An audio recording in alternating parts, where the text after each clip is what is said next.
তাহাজ্জুদের নামাজে সেজদায় একটি দোয়া পড়ুন, এরপরে আপনি আল্লাহ তাআলার কাছে যা চাইবেন আল্লাহ পাক রব্বুল আলামিন আপনাকে তাই দিয়ে দিবেন।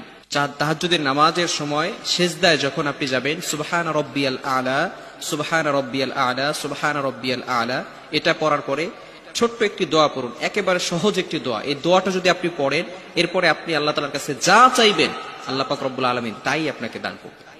তাহাজ্জুদের সময় এটা এমন একটা সময়, গুরুত্বপূর্ণ একটি সময়। মুয়াজ্জিন মানুষদেরকে নামাজের জন্য ডাকে। 24 আওয়ার্স, 24 ঘন্টার ভিতরে 5 বেলা মুয়াজ্জিন মানুষকে নামাজের জন্য ডাকে। মুয়াজ্জিন ডাকে, হাইয়া আলাস সালাহ, কাম টু দা কল্যাণ, হাইয়া আলাল ফালাহ, কাম টু দা সাকসেস, সফলতার দিকে আসো, কল্যাণের দিকে আসো। আমরা সফলতা অর্জন করতে চাই। মুয়াজ্জিন আমাদেরকে ডাকতে থাকে, কিন্তু আমরা সেই নামাজে যাই না। মুয়াজ্জিন 5 বার দৈনিক মানুষকে নামাজের জন্য ডাকে, কিন্তু এমন একটা সময় আছে যেই সময়টা স্বয়ং আল্লাহ পাক রব্বুল আলামিন প্রথম আসমানে এসে বান্দাদেরকে ডাকতে থাকে। সুবহানাল্লাহ, সেটাই হচ্ছে তাহাজ্জুদের সময়। এই শেষ রাতে আল্লাহ পাক রব্বুল আলামিন প্রথম আসমানে আসেন। আল্লাহ পাক রব্বুল আলামিন প্রথম আসমানে এসে বান্দাদেরকে ডাকতে থাকেন, ও আমার বান্দারা, আলা মিন মুস্তাগফিরিন ফাস্তাগফিরাল্লাহ, কে আছো গুনাহ করেছো, গুনার বোঝা মাথায় নিয়ে বসে আছো, আমি আল্লাহর কাছে গুনাহের মাফ চাও, আমি আল্লাহ তোমাদের সকল গুনাহ খাতাগুলো মাফ করে দিব। কে আছো রিজিকের অভাব, কে আছো টেনশনে আছো, দুশ্চিন্তায় আছো, বালা মুসিবতে আছো, বিপদের ভিতরে আছো, আমি আল্লাহর কাছে সাহায্য চাও, আমি আল্লাহ তোমাদেরকে সকল প্রকার দুশ্চিন্তা থেকে মুক্ত করে দিব। টাকা পয়সার দরকার হলে আল্লাহ তাআলার কাছে চান, আল্লাহ পাক রব্বুল আলামিন ব্যবস্থা করে দিবেন।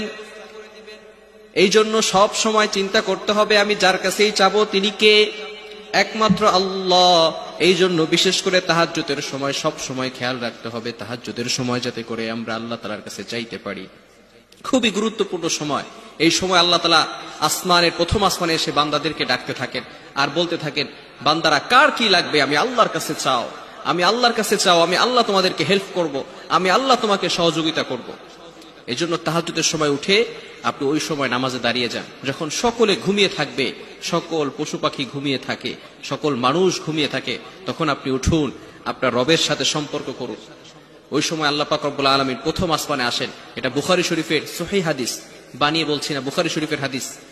নবীজি সাল্লাল্লাহু আলাইহি ওয়াসাল্লাম বলেছেন, আল্লাহ পাক রব্বুল আলামিন শেষ রাতে প্রথম আসমানে এসে বান্দাদেরকে ডাকতে থাকে। এজন্য তাহাজ্জুদের সময় উঠেন, উঠে আল্লাহ তাআলার কাছে চান।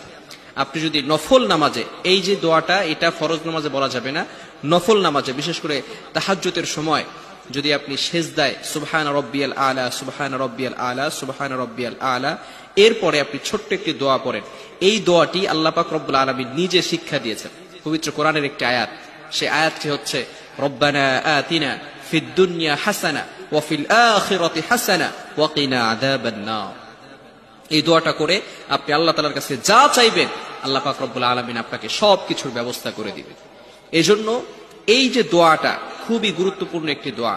আপনি দুনিয়া এবং আখিরাত উভয় জগতের কল্যাণ আপনি আল্লাহ তাআলার কাছে চাইলেন এবং আপনি জাহান্নাম থেকে মুক্তি চাইলেন।